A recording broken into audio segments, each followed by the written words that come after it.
Amen, hallelujah, amen. ಎಲ್ಲರೂ ಬಾಯಿ ತೆರೆದು ಹೇಳೋಣ, ನನ್ನ ಸಮಾಧಾನವನ್ನು ಕೆಡಿಸುವುದಕ್ಕೆ ಯಾವುದರಿಂದಲೂ ಸಾಧ್ಯವಿಲ್ಲ. ಬಾಯಿ ತೆರೆದು ಆಮೆನ್, ಹಲ್ಲೆಲೂಯ. என் சமாதானத்தை கிடைக்க எதனாலையும் முடியாது. ஏனென்றால் கர்த்தர் எனக்குள்ள கொடுத்திருக்கிற ಸಮಾಧಾನ, ದೇವರು ನಾನು ಒಳಗೆ ಕೊಟ್ಟಿರುವಂಥ ಸಮಾಧಾನವು ಈ ಲೋಕ ಕೊಡುವ ಸಮಾಧಾನವಲ್ಲ. ಆತನು ಹೇಳಿದನಲ್ಲ, ನಾನು ನಿಮಗೆ ಕೊಡುವ ಸಮಾಧಾನವು ಈ ಲೋಕವು ಕೊಡುವಂಥ ಸಮಾಧಾನ ಅಲ್ಲ, ನಾ ಕೊಡುವ ಸಮಾಧಾನವು ನಿತ್ಯವಾದದ್ದು.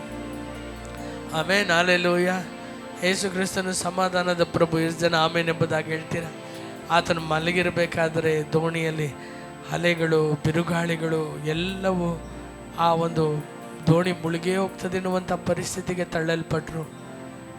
ಆ ಒಂದು ಈಜನ್ನು ಅರಿತಿದ್ದಂಥ, ದೋಣಿಯನ್ನು ಓಡಿಸಲಿಕ್ಕೆ ಅರಿತಿದ್ದಂಥ ಶಿಷ್ಯರೇ ನಾವು ಸಾಯ್ತಾ ಇದ್ದೇವೆ ಎಂಬುದಾಗಿ ಕಣ್ಣೀರಿಟ್ಟಾಗಲೂ ಕೂಡ ಯೇಸು ಕ್ರಿಸ್ತನು ನೆಮ್ಮದಿಯಾಗಿ ಮಲಗಿದನು.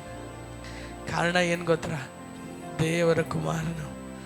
ಆಮೆನ್, ದೇವರು ನನ್ನೊಂದಿಗಿದ್ದಾರೆ. ಯೇಸು ಸ್ವಾಮಿ ಹೇಳಿದರು, ತಂದೆಯೇ ನೀ ಯಾವಾಗಲೂ ನನ್ನ ಜೊತೆ ಇದೆಯಾ. Amen, hallelujah. ಯಾಕೆಂದರೆ ನಾನು ನಿನಗೆ ಪ್ರಿಯವಾದದ್ದನ್ನೇ ಮಾಡ್ತೇನೆ. ಎಷ್ಟು ಜನ ಹೇಳ್ತೀರ ಆತ ನನ್ನ ಜೊತೆ ಇದ್ದಾರೆ ಅನ್ನೋದಾದರೆ ಎಂಥ ಬಿರುಗಾಳಿಗೂ ಕೂಡ ನಾನು ಅಳ್ಳಾಡಬಾರ್ದು. ಯಾಕೆಂದರೆ ದೇವರು ಆತನು ನನಗೆ ಸಹಾಯ ಮಾಡದೇ ಇರುವುದಕ್ಕೆ ಆತನ ಕೈ ಮೋಟುಗೈಯಲ್ಲ. ಆಮೆನ್. ಆತನು ಎಂತಹದ್ದೇ ಪರಿಸ್ಥಿತಿಯಲ್ಲೂ ಕೂಡ ನನ್ನ ತಲೆಯನ್ನು ಮೇಲೆತ್ತುವ ದೇವರು, ಎಂಥದೇ ಪರಿಸ್ಥಿತಿಯಲ್ಲೂ ಕೂಡ ನನ್ನನ್ನು ಬಿಟ್ಟು ಕೊಡದಂಥ ದೇವರು. ಈ ಬೆಳಗಿನ ಸಮಯದಲ್ಲಿ ಈ ಒಂದು ಫೆಬ್ರವರಿ ದೇವರು ನಿಮ್ಮನ್ನು ನೋಡಿ ಮಾತನಾಡ್ತಾ ಇದ್ದಾರೆ. God is speaking to you.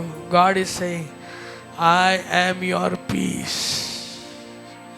ஆமென். பக்கத்தில் இருக்கிறவங்களை பார்த்து சொல்லுங்க, ஷாலோம். ஆமென். ஷாலோம் என்றால் என்ன? சமாதானம். ஆமென், ஹல்லேலூயா, ஹல்லேலூயா.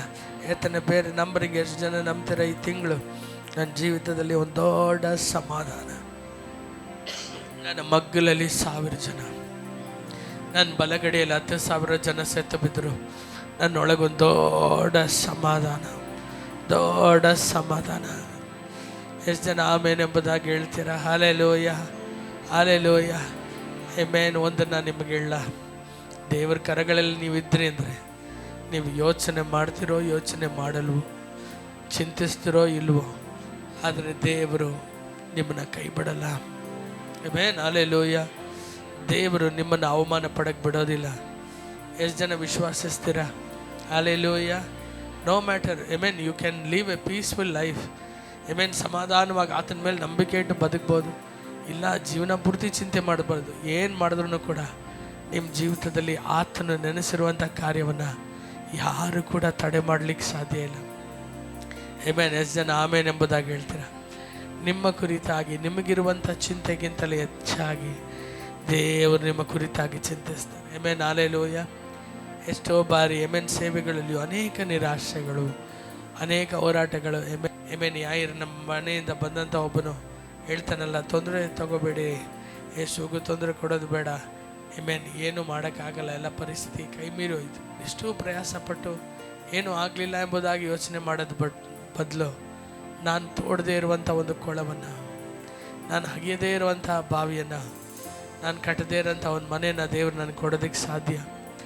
ಆಮೆನ್. ಸಮಾಧಾನದಿಂದ ಇರು. ಆಮೆನ್. ಅದಕ್ಕೆ ದಾವೀದನು ಎಷ್ಟೋ ಬಾರಿ ತನ್ನ ಮನಸ್ಸನ್ನು ನೋಡಿ ಹೇಳ್ತಾನೆ, ನಿಶ್ಚಿಂತೆಯಾಗಿರು, ಸಮಾಧಾನದಿಂದಿರು, ಕರ್ತನು ಆತನು ನಿನಗಾಗಿ ಯುದ್ಧ ಮಾಡುವನು. Amen, hallelujah. ಎಷ್ಟು ಜನ ಈ ಬೆಳಗಿನ ಸಮಯದಲ್ಲಿ ಹೇಳ್ತೀರಾ, ಈ ಒಂದು ಫೆಬ್ರವರಿ ತಿಂಗಳಲ್ಲಿ ದೇವರು ನನಗೆ ಶಾಲೋಮ್ ಆಗಿ, ಯೆಹೋವ ಶಾಲೋಮ್ ಆಗಿ, ಸಮಾಧಾನದ ಪ್ರಭು ಆಗಿ. ಆಮೆನ್. ಆ ಪರಿಸ್ಥಿತಿ ಹೆಂಗಿದೆಯೋ ಏನೋ, ಆದರೆ ನೀವು ಅಲ್ಲಿ ಬರಬೇಕಾದ್ರೆ ಆ ಪರಿಸ್ಥಿತಿ ಮೇಣದಂತೆ ಕರಗೋಗಿ. ಹಲ್ಲೆಲೂಯ. ಯಾಕಂದರೆ ನಿಮ್ಮೊಳಗಿರುವಂಥ ಯೇಸು ದೊಡ್ಡವನು. ಹಲ್ಲೆಲೂಯ. ಈ ಒಂದು ಚರಣ ಆಡೋಣ. Amen, hallelujah. ನಾ ತೋಡದಂಥ ಕೊಳವನ್ನು, ಅಗಿಯದಂಥ ಬಾವಿಯನ್ನು, ಕಟ್ಟದಂಥ ಮನೆಯನ್ನು ನನಗೆ ಕೊಡುವೆ ನೀ. ಹದ್ದಿನಂತೆ ಗೂಡನ್ನು ಕೆಡವಿ ರೆಕ್ಕೆಗಳ ಮೇಲೆ ಹೊರುತ್ತಿರುವೆ. ಹದ್ದಿನಂತೆ ಗೂಡನ್ನು ಕೆಡವಿ ರೆಕ್ಕೆಗಳ ಮೇಲೆ ಹೊರುತ್ತಿರುವೆ. ಏಸಯ್ಯ ಏಸಯ್ಯ ಏಸಯ್ಯ